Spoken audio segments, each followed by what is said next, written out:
नमो अरहंतारं नमो सिद्धारं नमो वाज्यारं नमो वज्रायारं नमो लोये सवसाहूरं शुद्धात्मानमनेकान्तं साधुमुत्तम मंगलम वंदे संदृष्टिसिद्ध्यर्थं संदृष्ट्यर्थप्रकाशकं मंगलम भगवान वीरो मंगलम गौतम गणे मंगलम कुंदकुंदाद्यो जैन धर्मोस्तु मंगलम सर्वमंगल मांगल्यम सर्वकल्याणकारकम प्रधानम सर्वधर्माणां जैनम जयतु शासनम प्रगटे निज अनुभव करे चेतन सत्ता रूप सब ज्ञाता लक्ष्य नमो समय सार शिवभूप समय सार जिनराज हैं स्यादवाद जिनवेन मुद्रा जिन निर्गंथता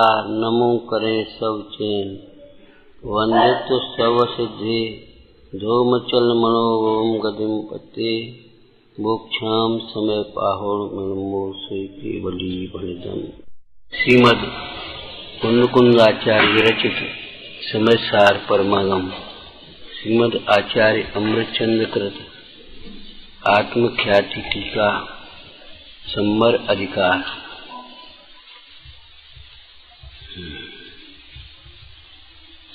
तत्रादाविव सकल कर्म सम्मरणस्य परमोपायम भेद ज्ञानम अभिनंदति।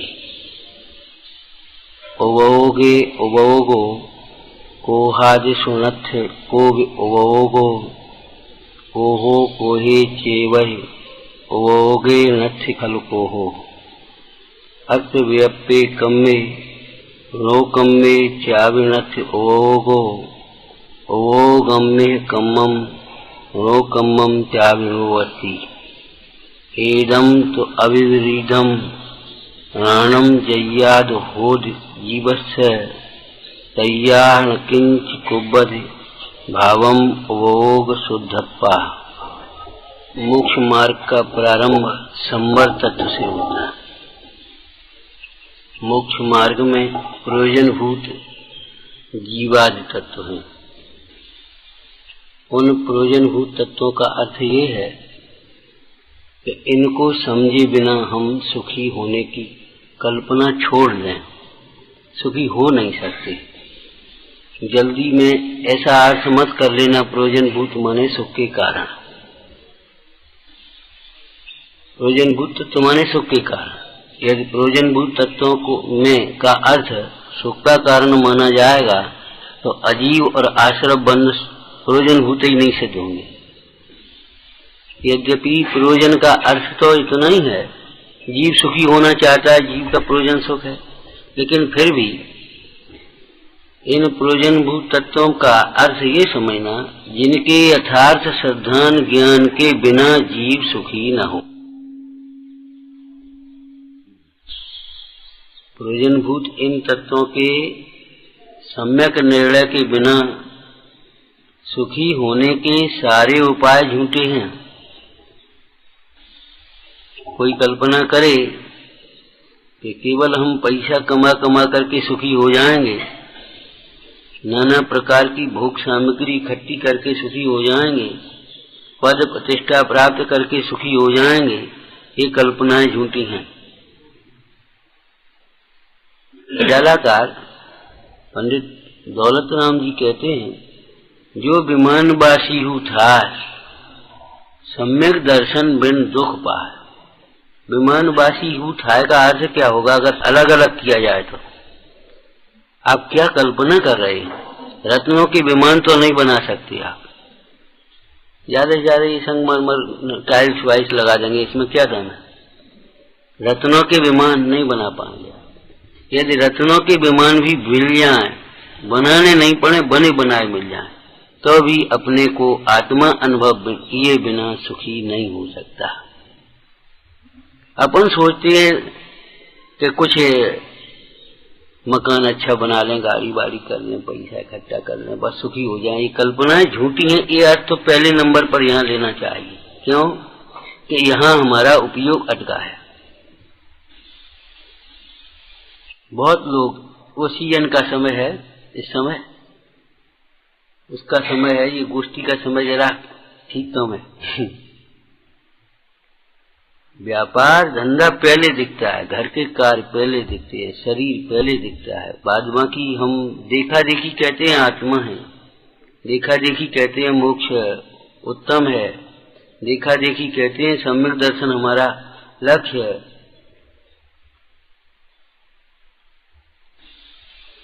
तो जीवादिक तत्व प्रयोजनभूत हैं।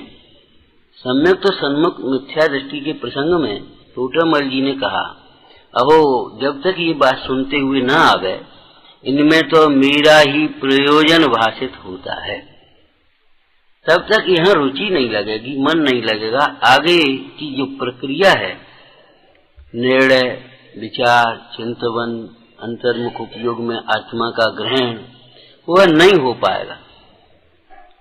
जीवादिक तत्व प्रयोजनभूत हैं, उनमें उपादेय जीव, सम्मर, नेजरा और मोक्ष। सम्मर नेजरा मोक्ष प्रकट करने योग्य उपाधि है, जीव आश्रय करने योग्य उपाधि है। जीव तत्व शाश्वत है, ध्रुव है, अनादि निधन है, आनंदमय है। आनंदमय जीव तत्व आप स्वयं है। ऐसा होते हुए भी ये जीव को सुख की प्राप्ति क्यों नहीं हुई?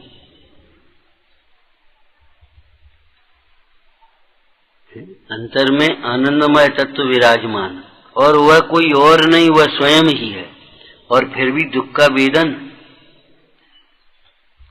उसका कारण ये है कि ये जीव ने अपने को जीव माना ही नहीं है, जाना ही नहीं है। इसी दुख का कारण परद्रव्य भी नहीं है, और दुख आत्मा में भी नहीं है, और दुख है ही। तो कारण क्या? आकुलित भयो अज्ञान धार, ज्ञान नहीं है।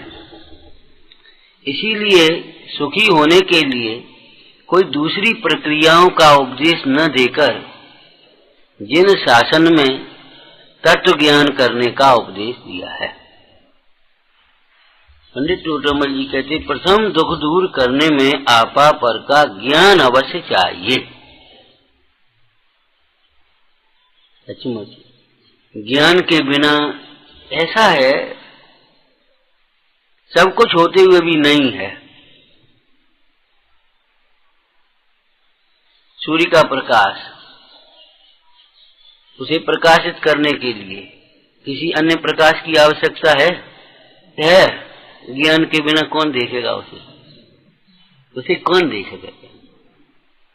अंधे के लिए सूर्य का प्रकाश होते हुए भी नहीं के बराबर है, लेकिन नहीं होते हुए भी अंदर की रोशनी नहीं है। ऐसे ही यदि अंतर ज्ञान न हो तो इस प्रकाश को कौन जानेगा? सचमुच ज्ञान ही अलौकिक तत्व है, चमत्कारी तत्व है। एक भगवान की स्तुति में एक भक्त पढ़ रहा, हे तेजोमय पतित उदारक चमत्कार दिखलाओ आज। हे तेजोमय पतित उदारक चमत्कार दिखलाओ आज। संयोग की बात हमारे कान में पड़ गई। कहा बात तो सच्ची है, लेकिन इस बेचारे को पता नहीं है। चमत्कार दिखलाने का अर्थ क्या? भगवान तो चमत्कार ही दिखा रहे हैं, चैतन्य का चमत्कार जो अनादिकाल से नहीं देखा। जिस चैतन्य चमत्कारी तत्व को देखे बिना, जाने बिना, अनुभव किए बिना यह जीव दुखी रहा, हे प्रभु हमें और कोई कामना नहीं, चमत्कार दिखलाओ। लेकिन इसने उस चैतन्य चमत्कार को समझे बिना बाहर की कुछ घटनाओं को चमत्कार मान लिया।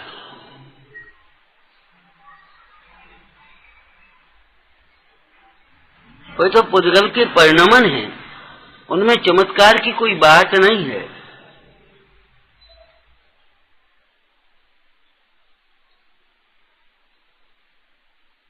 बाजराज मुंडाज की हजारों वर्ष शरीर में कोड़ रहा, हजारों नहीं सैकड़ों समझो, शायद 700 वर्ष कितना हैं? अच्छा, बाजराज मंडाज की मालूम नहीं, कोई बात नहीं। कितने दिन कोड़ रहा और अंत में वो ठीक हो गया। जब ठीक हो गया तब लोगों को चमत्कार दिखा, लेकिन वो कोई चमत्कार की बात नहीं है। चमत्कार तो ये है कि ऐसी कोड़ जैसी बीमारी होने पर भी अंतर में बिल्कुल भी आकुलता नहीं। ये है सम्यक ज्ञान का चमत्कार। वह कुष्ठ रोग जिसमें है वह शरीर दूर दिखाई देता रहा, उसे दूर करने का विकल्प नहीं आया। उस अवस्था में अनिष्ट की कल्पना नहीं हुई। जैसे जगत चमत्कार कहता है शरीर स्वर्णमयी हो गया, बाजराज मंडाय तो उसे निषेधते हैं कि कोई चमत्कार की बात ही नहीं है, उसी स्तोत्र में निषेधते हैं। हे भगवान, जब स्वर्ग से आप आने वाले थे तो नगरी स्वर्णमयी हो गई। जब ध्यान द्वार से आप मेरे हृदय में विराजे, ये शरीर स्वर्णमय हो जाए तो जो सुवर्ण तन करो कौन अचरज या स्वामी, निषेध है इसमें। इसमें कोई चमत्कार की बात ही नहीं है, ये तो परिणमन है। लेकिन मिथ्यास की जड़ें कितनी गहरी हैं, वो सामने ही बोलता है आप कुछ भी कहो, हम तो ऐसे चमत्कार मानेंगे। अब मान भाई, इसके लिए क्या कर सकते। मिथ्यास इसी का नाम है। जो चमत्कार है उसे जानता नहीं है, और जो उसे चमत्कार मानता वो चमत्कार है नहीं। जिसे अपन है, जो अपन है, अपना स्वरूप है, उसे जानता नहीं है, और जिसे अपना स्वरूप माना वह अपना है नहीं। आनंदमय तत्व भी है और पर तत्व भी है, और कोई दुख का कारण नहीं है, फिर दुखी है क्यों है? उस आत्मा को कभी ये जीव ने मैं हूं ऐसा अनुभव नहीं किया। बहुत बार अभी चर्चा चल रही थी, समोसरण में गए, ये हुआ। बहुत बार ये जीव ने आत्मा की चर्चा को सुनकर के हंसी उड़ाई। बहुत बार ये भी कहा बात तो अच्छी है, बहुत ऊंची बात है, अपने ही कल्याण की बात है, लेकिन कभी ये अंतर से नहीं दिखा कि ये अपनी बात है।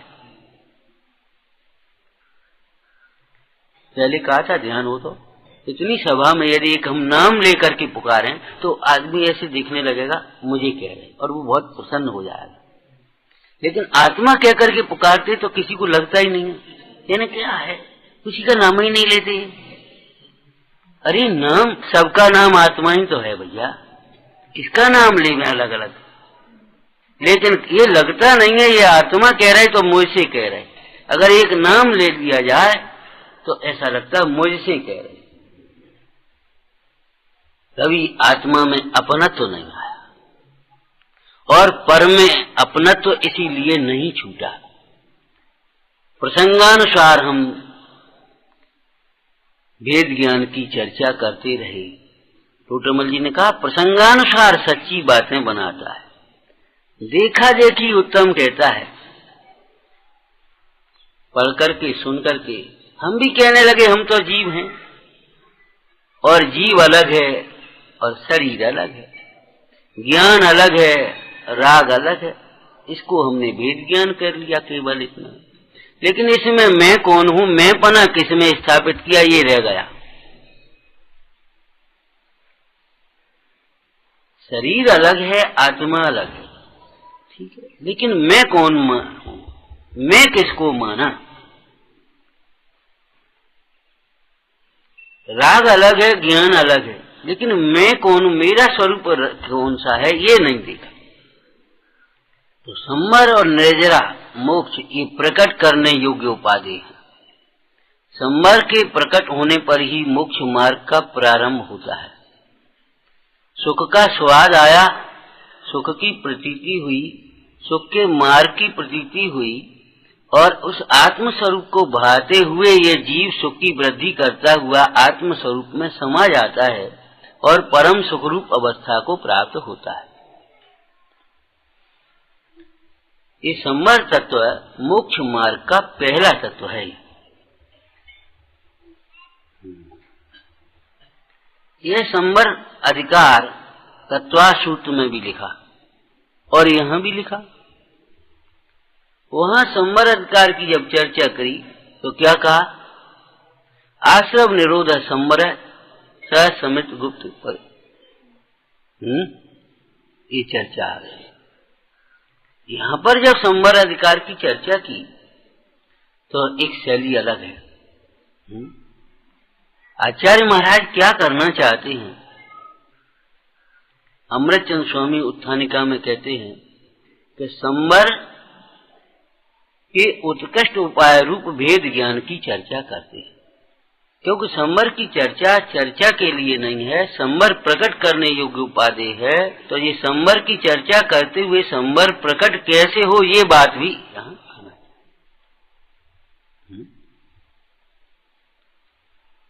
वैसे संवर शब्द के अर्थ में ही उसका अर्थ गर्भित है। संवर शब्द के अर्थ में ही उसका अर्थ गर्भ है। संवर का अर्थ क्या है? संवरणम संवर। उस संवरण के दो अर्थ, एक संवरण पूरा शब्द और एक संवरण। संवरण सम्यक प्रकार से वर्ण करना, वह संवर, और एक संवरण करना, रोकना, उसका नाम संवर का जहां सम्यक प्रकार से वर्ण करना ये अर्थ हुआ, तब फिर आगे प्रश्न आएगा।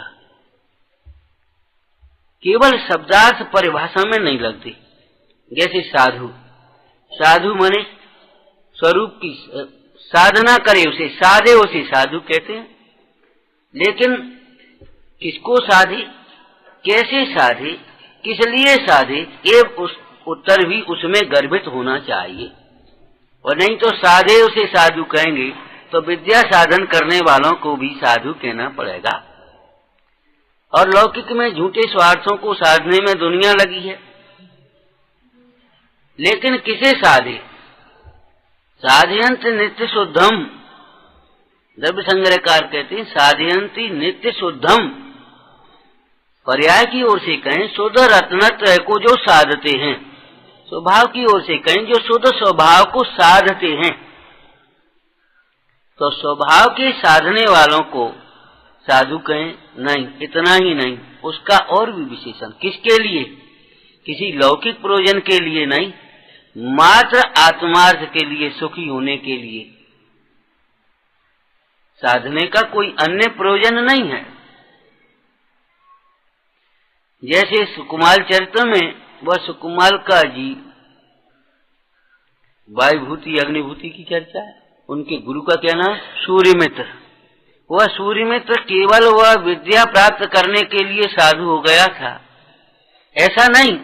किसके लिए?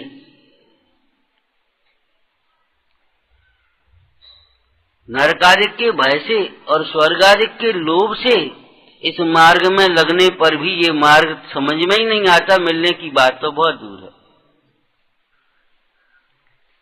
काय के लिए साधते हैं, कैसे साधते हैं? अब साधना तो श्रावक दशा में भी होती है, लेकिन समस्त विषय कथा आरंभ से रहित होकर, निर्ग्रंथ होकर अपने आत्म स्वरूप को साधते हैं, वे साधु कहलाते हैं। काय के लिए? एकमात्र आत्मा के लिए, और अन्य कोई प्रयोजन भी नहीं है। इसी प्रकार संवर में संवरण सम्यक प्रकार से वर्ण करना शब्दार्थ हो गया। लेकिन कौन वर्ण करने वाला है, किसको वर्ण करना है, कैसे वर्ण करना है, किसके लिए वर्ण करना है, इन प्रश्नों का उत्तर भी इसमें गर्भित होना चाहिए। और फिर आपको परिभाषा रटने की जरूरत नहीं रहेगी। एक दृष्टांत विचारना यहाँ थोड़ा सा। एक कन्या रानी कैसे बने, उसकी कोई विधि है? एक कन्या रानी कैसे बने? तो सीधा एक उपाय है, वह कन्या राजा को वर्ण करे तो ही रानी बन सकती। और कोई उपाय उसके रानी बनने का है? क्या है? वह कन्या राजरानी बने, चक्रवर्ती की पटरानी बने, उसके लिए उसे चक्रवर्ती को वरण करना ही उपाय है, और कोई उपाय? वह अपनी कमाई करके, आज कमाई की एक फैशन चल गई है, अपनी कमाई। अरे भाई क्या हो गया? सच पूछो तो अपनी कमाई पता ही नहीं है इस जीव को। अपने सन्मुख होकर अपने ज्ञान वैराग्य को कमाना वह अपनी कमाई है, वह अपने काम आती है। अपने सन्मुख होकर ज्ञान वैराग्य को कमाना, रत्नत्रय को कमाना, वह अपनी कमाई कहलाती है। देह को अपना मानने वालों को अपनी कमाई की खबर ही कहाँ है बेचारों को। लेकिन हम आपसे एक बात लौकिक की भी कह रहे हैं, जिसको आप अपनी कमाई मान रहे हैं वह पुण्य की कमाई है। आपको यहाँ बैठने के लिए ये स्थान मिल गया है, ये सब मिल गया, ये उपकरण, ये भी आपकी पुण्य की कमाई है। और वहां आपने मेहनत मजदूरी करी, व्यापार किया, नौकरी करी, और फिर आकर के एक भवन बनाया, एक फर्श बनाया, उस पर आप बैठ के, वो भी पुण्य की कमाई है। न वो आपकी है न ये आपकी है। अपनी कमाई के स्वाधीनता के नाम पर उस अपनी कमाई में उलझ जाते हैं। भैया प्रत्येक वस्तु स्वाधीन है, और आत्मा अज्ञान से अपने को पराधीन अनुभवता है, ज्ञान और वैराग्य से स्वाधीन होता है। स्वाधीन कौन होते हैं? जिसने राग द्वेष कामादिक जीते सब जग जान लिया, सब जीवों को मोक्ष मार्ग का निष्प्रय वो उपदेश दिया, बुद्ध वीरजन हरिहर ब्रह्मा या उसको, वे होते स्वाधीन। स्वाधीन होने के लिए कमाई करने की जरूरत नहीं है, अपने आराम से, किसी के अधीन नहीं। अरे रे प्रभु, अपना सुख अपने में अनुभवने वाला जीव स्वाधीन है, पर में सुख की कल्पना करने वाला जीव पराधीन होता है। होता है माने उसे पराधीनता का वेदन होता है। वस्तु स्वभाव से देखें तो कोई पराधीन है ही नहीं। अनादि निधन वस्तु में भिन्न भिन्न अपनी अपनी मर्यादा लिए परिणमती हैं, कोई किसी के, तो आप पराधीन कैसे हो? सच बात यह है, अपना सुख अपने में नहीं देखा और इच्छाओं की पूर्ति में सुख मानते हैं, तो इच्छाओं की पूर्ति जब अपने अनुसार हो जाती तो हम स्वाधीनता का अनुभव करते हैं, और इच्छाओं की पूर्ति जब नहीं होती, कोई बाधक दिखाई देता तो पराधीनता। अपने पास पैसा है, जो चीज चाहिए खरीद ली, हम ऐसा लगता हम स्वाधीन हैं। हमने कहा भैया ये चीज नहीं, अभी नहीं है, इतना ही में गुजर करो, अभी काम चला, तो पराधीन अनुभव करने लगे। हमें प्यास लगी, हमने झट से पानी ले लिया, स्वाधीन अनुभव कर लिया। और तेरा तबीयत खराब है, उठ नहीं पाए, गिलास नहीं ले पाया, पानी नहीं, पराधीन हो गए भैया, कोई सुनता ही नहीं है लड़के। ये पराधीन अधीनता की कल्पनाएं हमने कहां से की? सच बात ये है, पराधीन कोई वस्तु है नहीं। कोई किसी के अधीन नहीं। ये क्या है? ये क्या है? वस्तु का स्वरूप है, ये अनादि निधन है, किसी ने बनाया नहीं है, कोई बदल नहीं सकता, कोई मेट नहीं सकता। ऐसे कोई किसी को पराधीन बना सकता है?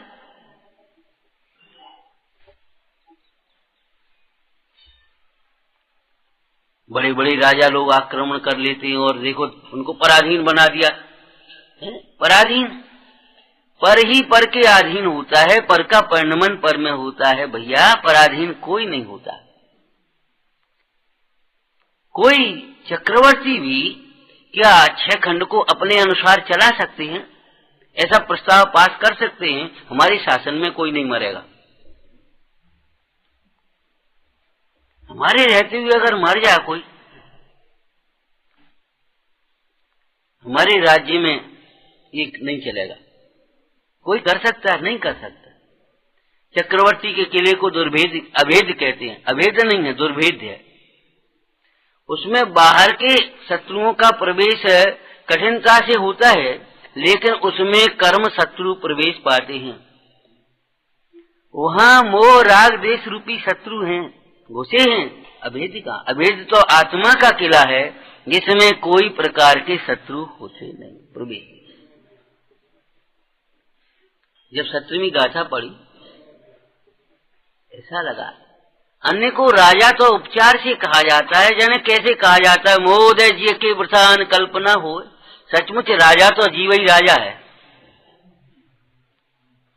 परंतु ये जीव राजा किसी दूसरे का राजा नहीं है।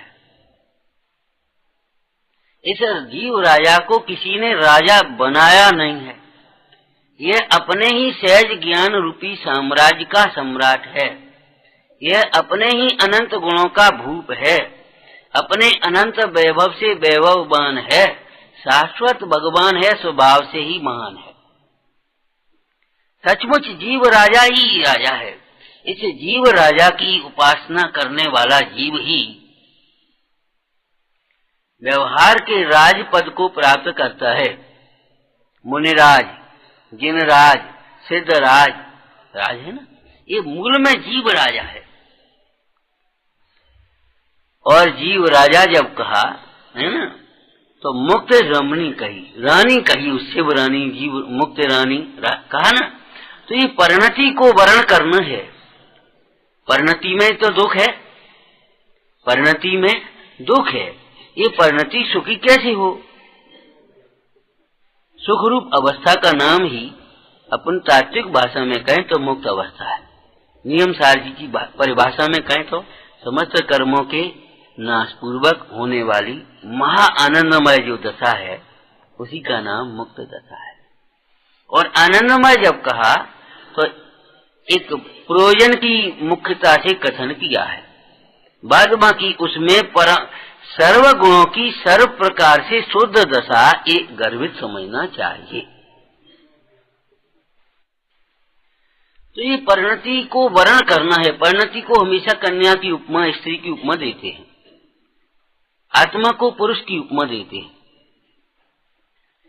तो ये परिणति को वर्ण करना है, इसलिए कि परिणति दुखी हो रही है। वह बिना अवलंबन के, बिना आश्रय के तो रह नहीं सकती। जैसे श्रद्धा की परिणति है, उसका कार्य है श्रद्धा करना, तो वो श्रद्धा किसी की करेगी कि नहीं करेगी, उसको श्रद्धेय चाहिए कि नहीं। ज्ञान का कार्य है जानना, जानने रूप परिणति है, तो वो ज्ञान किसको जानेगा, किसी को जानेगा कि नहीं, विषय करेगा कि नहीं करेगा। चारित्र में लीनता है तो वो किसी में लीन होगा कि नहीं, स्थिर होगा कि नहीं होगा। ध्यान कहें तो किसी को ध्याएगा, ध्येय होना चाहिए कि नहीं। तो परिणति का जो कार्य है वो वर्ण करे बिना रहेगा नहीं, आश्रय किए बिना रह नहीं सकती। अनादिकाल से ये जीव ने अज्ञान बस, अब जीव का अर्थ हम यहाँ परिणति कहें। अनादिकाल से इस परिणति ने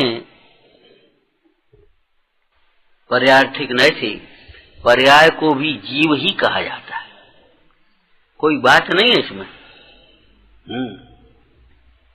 सोना स्वर्णत्व को छोड़कर हार नहीं बनता, सोना अपरिणामी है। स्थूल दृष्टांत में समझना, बाद बाकी सोना नाम का कोई द्रव्य नहीं है, पुद्गल द्रव्य है मूल में। तो सोना सोना ही रहता है। सोना स्वर्णत्व को छोड़कर के हार नहीं बनता, सोना हार रूप नहीं परिणमता। नहीं तो हार के अभाव होने पर सोने का अभाव हो जाएगा, लेकिन सोना ही तो हार रूप परिणाम है। ये अनेकांत स्वरूप है, उत्पाद द्रव्यात्मक है। इसको सर्वज्ञ के बिना कौन कहे और स्वानुभव के बिना कौन समझे। आचार्य देव कहते हैं, हे भगवान, वस्तु उत्पाद व द्रव्यात्मक है, ऐसा जो कथन है वो आपकी सर्वज्ञता का चिन्ह है। सर्वज्ञ के बिना कौन कह सकता है इस बात, और स्वानुभव के बिना समझा नहीं जा सकता ये। तो परिणति अपने को जाने बिना पर को वर्ण करती रही।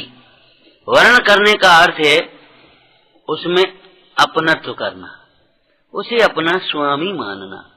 अभेद से कहें तो उस रूप ही अपने को मान लेना।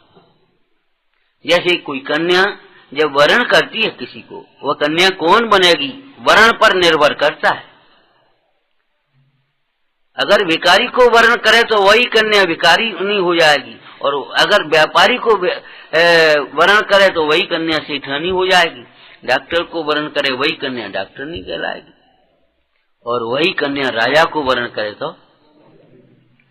ऐसे ही जीव की परिणति, जिसको यहाँ उपयोग कहेंगे, उपयोग रूप परिणति मुख्य रूप से किसको वरण करती है? अनादिकाल से अपने को जाने बिना अनित्य संयोगों को वरण करती रही, पर को वरण करती रही और आकुलित होती रही। आने जाने वालों को अपना माने, अब भी तो आएंगे जाएंगे अपने हिसाब से, अब दुखी हो तो इसमें किसका दोष है? अनादिकाल से अपने को जाने बिना पर को वरण करती हुई, वरण का अर्थ समझ गए? पर को अपने रूप मानती हुई, पर को ही मैं मानती हुई, मेरा मानती हुई, यह परिणति दुखी होती रही, और फिर दुख दूर करने के लिए कल्पित उपायों में भटकती रही। नाना प्रकार के कल्पित उपायों से सुखी नहीं हुई, होना भी नहीं है। टोटामल जी कहते हैं, तू जिसे सुख मानता है वह झूठा है, सुख नहीं है, और जो उपाय करता है वे झूठे। झूठे का अर्थ ये है कि इन उपायों से कोई सुखी नहीं हुआ, कहीं सुखी नहीं हुआ, कभी सुखी नहीं हुआ, और किंचित भी सुखी नहीं हुआ। क्या इन उपायों से पर को अपना मानकर, पर को अपने अनुकूल परिणमा करके कोई जीव सुखी हुआ? बताओ, पुराणों में दृष्टांत हो, सर्वेक्षण करा लो भाई। कोई जीव और कहीं भी सुखी हुआ हो? भरत क्षेत्र में देखो, स्वर्ग में देखो, भोग भूमि में देखो, कभी सुखी नहीं हुआ, कोई सुखी नहीं हुआ, कहीं सुखी नहीं हुआ, और कभी सुखी नहीं हुआ। चौथे काल में भी पर को अपना मानने वाले सुखी नहीं होते। पर को अपने अनुकूल परिणमा करके कोई सुखी नहीं होता। पंचम काल में भी अपने को आत्मा अनुभव करने वाले दुखी। इसीलिए मुनिराज कहते हैं, मुंडाज कहें तो समझ लेना, टीकाकार मुंडाज समझ गए होगे, श्रीमद पद्म प्रवमलधारी देव। इस पंचम भाव के रहते हुए हमें इस पंचम काल की कोई परवाह नहीं। पंचम भाव के रहते हुए, पंचम भाव हमारा ज्ञान में आ गया, हमारे उस पंचम भाव को सतत मनोभाव में हम निरंतर अनुभवते हैं और आनंदित रहते हैं। अब ये पंचम काल हमें कैसे दुखी करेगा? क्या कर सकता है पंचम काल हमारा? हमें कर्मों का डर नहीं है, हे भगवान, आपके रहते हुए। जब हमें हमारा स्वरूप ज्ञान में आया तो इस पर्दव क्षेत्र काल भाव से निरपेक्ष स्वरूप के ज्ञान में आने पर अब हमको क्या डर रह गया, क्या परवाह रह गई? तो उत्कृष्ट उपाय संवरण में किसको वर्ण करना है कि ये परिणति वर्ण करने में चूक रही है। एक चर्चा पहले की थी, बस इतना ही करते हैं। कभी किसी के इष्ट का वियोग होता है, कभी किसी के इष्ट का वियोग हुआ, होता ही रहता है। वो तो नहीं होता, नहीं। सच्ची बात तो ये है। क्यों? जो हमें रोता हुआ छोड़ जाए वो इष्ट कहता। न्याय की बात तो ये है।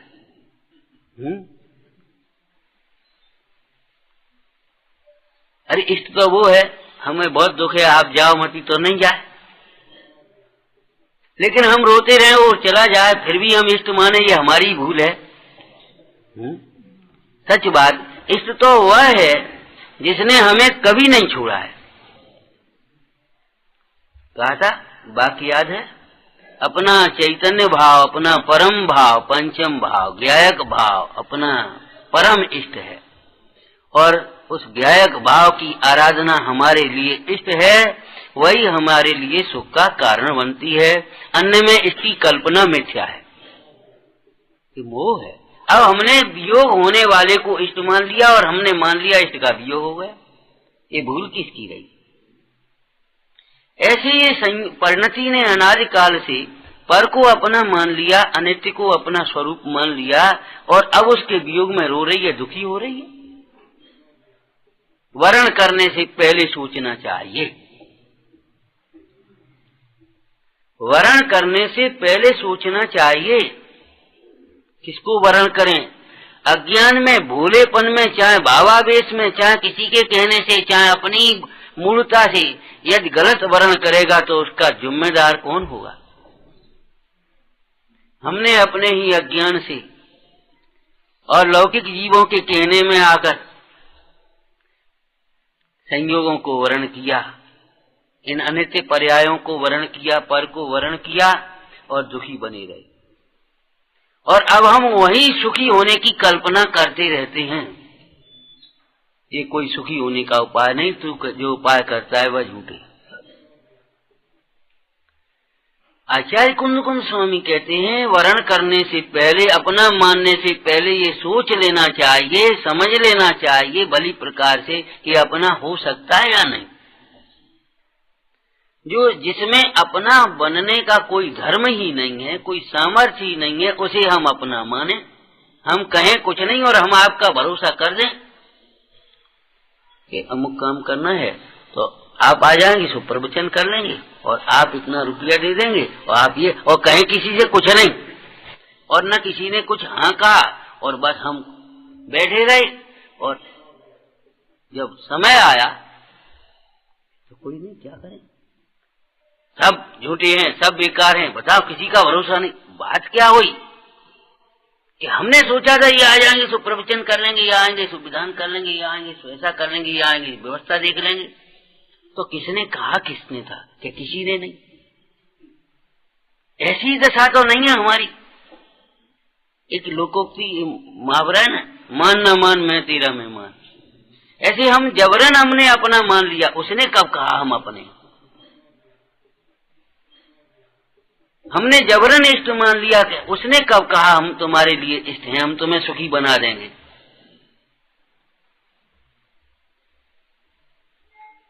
हमने अपनी भूल से, अपने अज्ञान से पर को अपना माना और अपन ही दुखी हुए और दोष पर को देता है।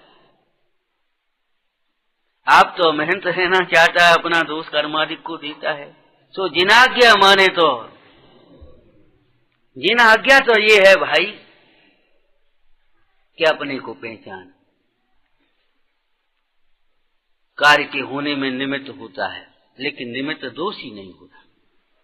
निमित्त का दोष नहीं देखना चाहिए। दुख हुआ है, दुख का कारण अज्ञान है, अज्ञान में भी कोई कर्म का उदय है। उदय कहने में स्वाभाविक परिणाम नहीं है, ये बताना इष्ट है। और बाहर में भी कोई निमित्त ही है, लेकिन ये सब दोष ही नहीं है। दुखी स्वयं हुआ है।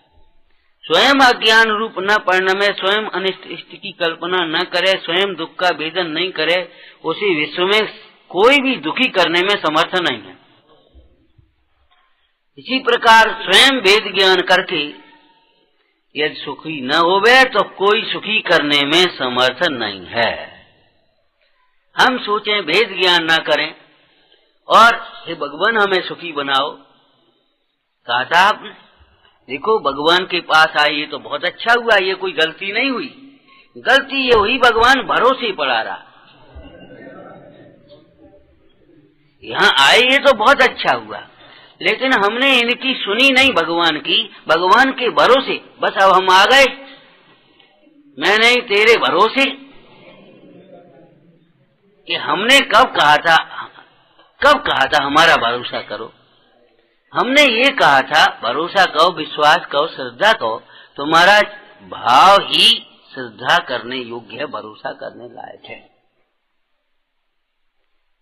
संवर का उत्कृष्ट उपाय भेद ज्ञान है। भेद ज्ञान के बिना किसको वर्ण करना ये कुछ खबर नहीं है। वर्ण करता है प्रति समय में, लेकिन जिसे नहीं वर्ण करना चाहिए। अपना तो मानता है जो अपना नहीं है, सुख तो मानता है जो सुख नहीं है। देखो भाई, दुखी होना अलग बात है, सुखी, भ्रम से सुखी मान लेना अलग बात है और सुखी होना अलग बात है। दुख का वेदन करना आर्त ध्यान है और भ्रम से सुखी मानना रौद्र ध्यान का, और सुख स्वरूप को पहचान कर सुखी होना ये धर्म ध्यान। संवर बिना सुखी नहीं होता और वेद ज्ञान के बिना संवर नहीं होता। अब वेद विज्ञान किसका?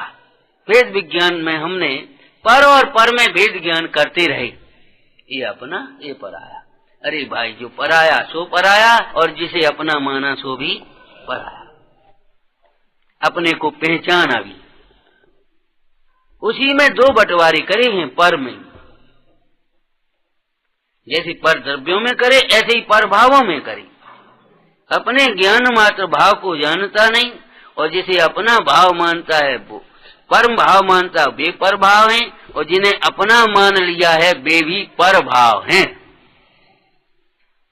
हे भाई, तू अपने स्वभाव को वर्ण कर। लौकिक में पिता सर्वज्ञ नहीं है, कन्या के लौकिक पिता सर्वज्ञ नहीं है, फिर भी वर के खोजने में बहुत छानबीन करते, अपनी बुद्धि लगाते, और बुद्धि लगाने पर भी कन्या का वर्ण किया पिता के कहने से कन्या ने, तो अभी वैधव्य की कोई गारंटी नहीं, दुखी होने की गारंटी नहीं। बहुत सुंदर लड़का दिखा था, रोग हो गया, कुरूप हो जाए। बहुपाल ने गुस्सा में कोढ़ अवस्था में विवाह था और वो कोटी भट्ट श्रीपाल पटरानी बन गई। ये सब कोई ठिकाना नहीं है, लेकिन यहाँ तो ठिकाने की बात है। हमारे धर्म पिता सर्वज्ञ हैं, और उन्होंने केवल ज्ञान में देख करके कहा, अरे परिणति, तेरे लिए तेरे ज्ञायक भाव से उत्तम वर नहीं है, तू इसे वर्ण कर। अनंत काल तक न वैधव्य आएगा और न दुखी होगी, न कोई हीनता आएगी, न न्यूनता आएगी। वेद ज्ञान पूर्वक अपने से बहुत लोगों में वेद ज्ञान करके ही तो वो कन्या वर्ण करती है। वेद ज्ञान कैसे करें कहते रहते हैं, लेकिन सच बात यह है, वेद ज्ञान के बिना तो हम यहाँ तक आके बैठे नहीं है। चौराहे पर वेद ज्ञान ही तो किया, 3 पर आए अपने, फिर वेद ज्ञान किया, यहाँ आ गए। वेद ज्ञान करते ही तो ये सब घुस गए, यहाँ आ गए, यहाँ आ गए, यहाँ आ गए, यहाँ आ गए, यहाँ आ गए, यहाँ बैठ गए। वेद ज्ञान ही तो है ये, लेकिन ये बाहर का वेद ज्ञान बाहर के कार्य का है। बाहर में भी वेद ज्ञान के बिना कार्य सिद्धि नहीं है। अंतर के कार्य के लिए अंतर का वेद ज्ञान चाहिए। तो वहां ये समय सार जी शास्त्र के संवर अधिकार में अंतर के वेद ज्ञान की बात कही कि उपयोग में उपयोग नहीं क्रोधादि में, क्रोधादि में क्रोधादि नहीं विचारना। सजानंदी शोध स्वरूपी अविनाशी में आत्म स्वरूप, सजानंदी शोध स्वरूपी अविनाशी में आत्म स्वरूप, सजानंदी शोध स्वरूपी अविनाशी में आत्म